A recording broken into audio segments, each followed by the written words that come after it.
Je me suis vantée à votre sujet.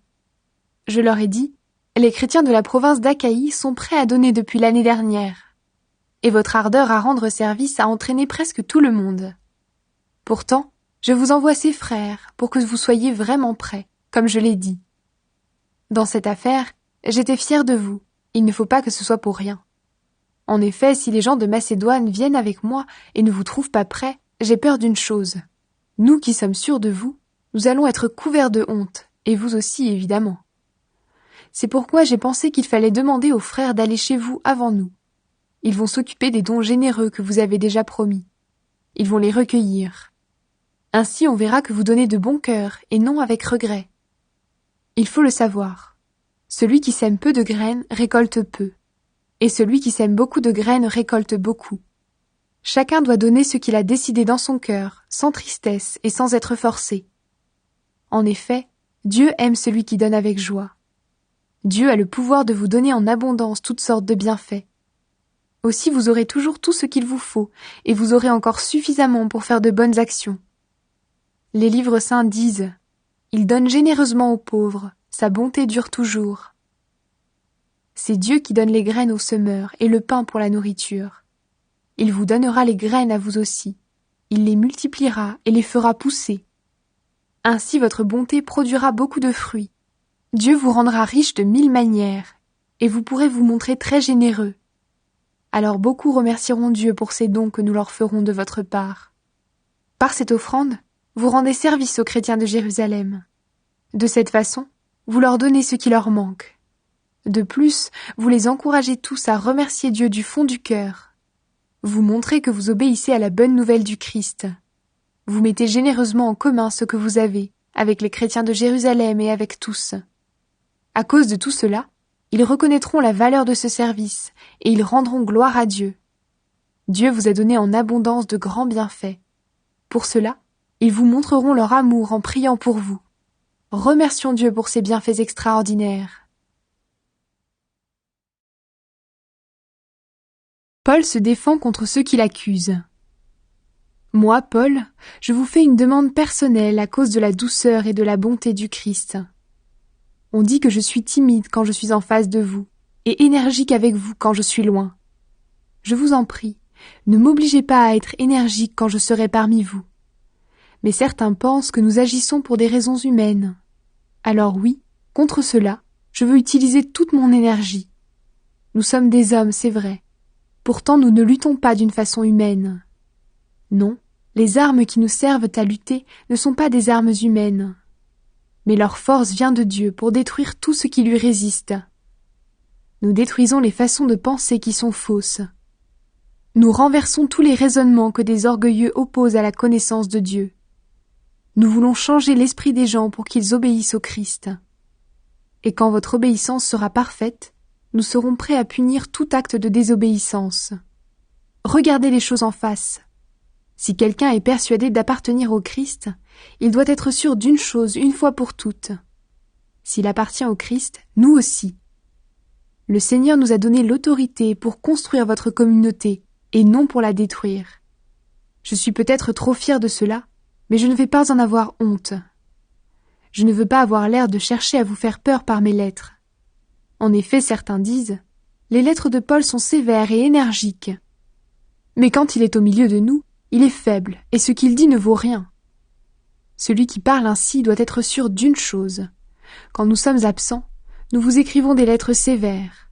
Quand nous serons présents, nous agirons aussi avec sévérité. Il n'y aura pas de différence. Certains pensent beaucoup de bien d'eux-mêmes. Nous n'osons pas nous égaler ou nous comparer à eux. Ils se prennent eux-mêmes comme mesure pour se mesurer et se comparer aux autres. Ils sont stupides. Mais nous n'allons pas dépasser la mesure en nous vantant. Quand Dieu nous a conduits jusqu'à vous, il a fixé des limites à notre champ d'action, et nous allons les prendre comme mesure. Quand nous sommes allés chez vous, nous n'avons pas dépassé ces limites. Nous sommes vraiment arrivés les premiers jusqu'à vous avec la bonne nouvelle du Christ. Nous ne dépassons pas la mesure en nous vantant à cause du travail des autres. Mais nous espérons une chose. Votre foi fera des progrès, et nous pourrons agrandir notre champ d'action parmi vous, mais sans dépasser les limites fixées. Ensuite, Nous annoncerons la bonne nouvelle dans des régions situées plus loin que chez vous.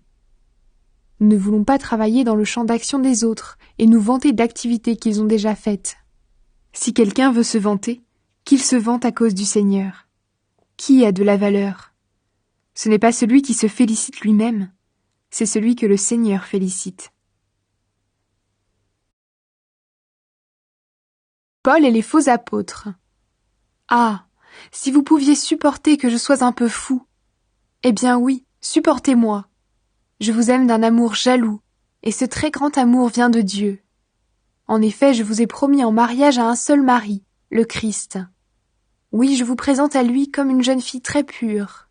Mais rappelez-vous, le serpent a trompé Ève par son mensonge.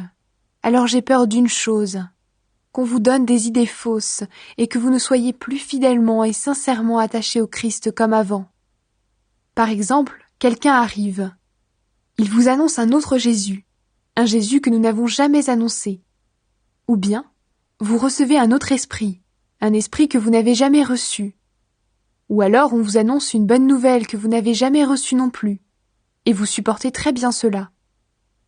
Pourtant, je pense que j'ai autant de valeur que vos espèces de grands apôtres. D'accord, je ne sais pas très bien parler, mais pour la connaissance de Dieu, c'est autre chose. Nous vous avons toujours montré cela clairement dans tout ce que nous avons fait. Quand je vous ai annoncé la bonne nouvelle de Dieu, je me suis fait petit pour vous rendre grand, en vous l'annonçant gratuitement. Est-ce que c'est une faute? Quand je travaillais pour vous, j'étais payé par d'autres églises. J'ai pris leur argent pour vous aider. Quand j'étais chez vous, j'ai eu besoin d'argent, mais je ne vous ai rien demandé. Les frères venus de Macédoine m'ont apporté ce qu'il me fallait. J'ai toujours évité d'être un poids pour vous, et je l'éviterai toujours. Personne ne m'empêchera d'être fier de cela dans toute l'Achaïe. Grâce au Christ qui est en moi, je peux dire que c'est vrai. Pourquoi est-ce que je dis cela? Parce que je ne vous aime pas? Mais si, Dieu sait que je vous aime. Ce que je fais, je le ferai encore. Alors ceux qui veulent une occasion pour se vanter d'agir comme nous, ces gens-là n'en auront pas. Ce sont de faux apôtres, des ouvriers malhonnêtes. Ils font semblant d'être des apôtres du Christ. Rien d'étonnant à cela. Satan lui-même fait semblant d'être un ange de lumière. Pour les serviteurs de Satan, faire semblant d'accomplir ce qui est juste, c'est donc facile. Mais leur vie finira comme leurs actions le méritent. Les souffrances de Paul. Je le répète, ne pensez pas que je suis fou. Ou bien alors, acceptez que je sois fou, et je pourrais, moi aussi, me vanter un peu. Ce que je vais dire, je ne le dis pas comme le Seigneur le veut, je le dis comme un fou. En effet, je suis sûr d'avoir des raisons de me vanter. Beaucoup se vantent pour des raisons humaines. Eh bien, moi aussi je vais me vanter.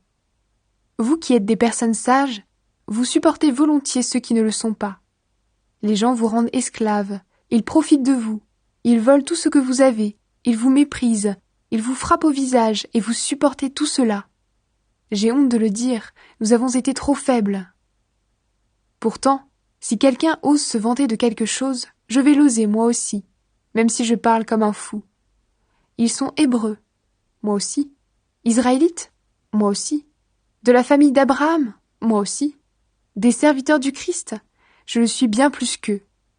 En disant cela, je parle encore comme un fou. J'ai travaillé plus qu'eux, j'ai été en prison plus souvent qu'eux. On m'a frappé encore beaucoup plus, et j'ai été en danger de mort plus souvent qu'eux. 5 fois les Juifs m'ont donné les 39 coups de fouet. 3 fois les Romains m'ont frappé durement. 1 fois on m'a jeté des pierres pour me tuer. 3 fois j'ai été sur un bateau qui a coulé, et 1 fois j'ai passé un jour et une nuit dans l'eau. J'ai fait beaucoup de voyages et j'ai connu beaucoup de dangers. Danger à cause des rivières, des bandits, de mes frères juifs ou des non-juifs. Danger dans les villes, danger dans le désert, danger sur la mer, danger des faux frères. J'ai fait des travaux très fatigants, et j'ai souvent manqué de sommeil. J'ai eu faim et soif, et j'ai souvent manqué de nourriture. J'ai eu froid, et j'ai manqué de vêtements. Et je n'ai pas parlé de la chose la plus importante, mon souci de toutes les églises. J'y pense tous les jours. Quand quelqu'un est faible, moi aussi je me sens faible. Quand quelqu'un commet des péchés, cela me fait mal à moi aussi. S'il faut se vanter, je vais me vanter d'être faible. Je ne mens pas. Dieu, le Père du Seigneur Jésus le sait bien. Gloire à lui pour toujours. Quand j'étais à Damas, le gouverneur au service du roi Arétas a fait garder les portes de la ville pour m'arrêter. Mais on m'a fait descendre par la fenêtre dans un grand panier le long du mur de la ville, et j'ai pu lui échapper.